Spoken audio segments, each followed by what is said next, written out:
you see the being with others, the knowing and the doing aspect. So how we, based on our research and our teaching in blue chip companies over the last 15 years, has demonstrated to deal effectively with the powerful times of a VUCA world, you need to develop the competency of what we call psychological literacy. Now that's a combination of, having faith in the future, being balanced. That includes a lot of self-awareness and things like that. How do you self-regulate? How do you deal with stress? These are all skills that make up that competency of psychological literacy. And what we've also seen is that being humble and being open to share and to a degree altruistic, when the right moment emerges, that makes up that competency of psychological literacy. It is actually, as this slide says, a trade-off between a growth mindset and being neurotically defensive and holding on to old concepts and thinking that the old solutions projected forward will help us as well. We've always done it. Why wouldn't it help going forward? So that growth mindset is the challenge. And of course, it's not easy to develop enough self-awareness that it ultimately results in a willingness to be humble and to be reaching out and to be empathic and to be compassionate. All of that as part of a growth mindset can be learned. The skills can be learned. The competency itself will show in action when you are faced with the big challenges. And those that thrive in a VUCA world show a high level of psychological literacy in those different skills. Now, the middle part is the cultural literacy.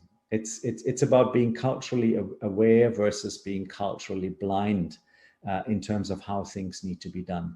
And that is basically an awareness competency.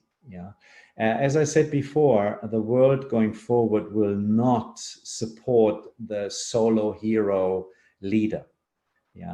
A leader that misses out on building inclusive cultures and being culturally aware to the differences that you find in all culture, and being able to include and merge and take those differences to a next level will not be a successful one.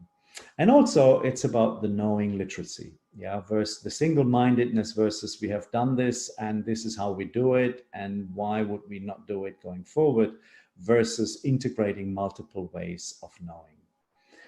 And multiple ways of knowing particularly includes a mental model that helps you step out of what we all fall victim to a lot of times. It's like this either-or mentality. You see this in organizations, but you see it also on an individual level where people say, I can either be rich or I can be humble. It appears mutually exclusive. Another one is, I can either have high quality in my products or services, or I can be profitable as a cost leader.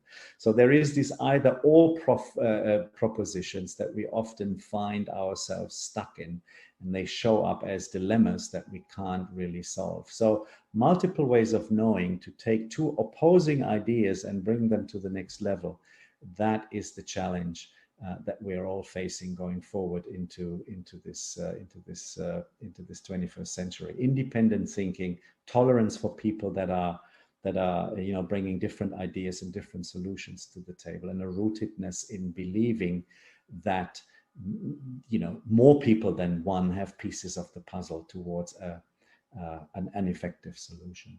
So that's the model of the 21st century leadership competency. So it's not a list of skills, but once again, it's the three competencies of psychological literacy, cultural literacy, and knowing literacy in combination is our research that has shown individuals and teams and organizations that have supported the development and the sustainability of those literacies to win and succeed and thrive in this particular environment.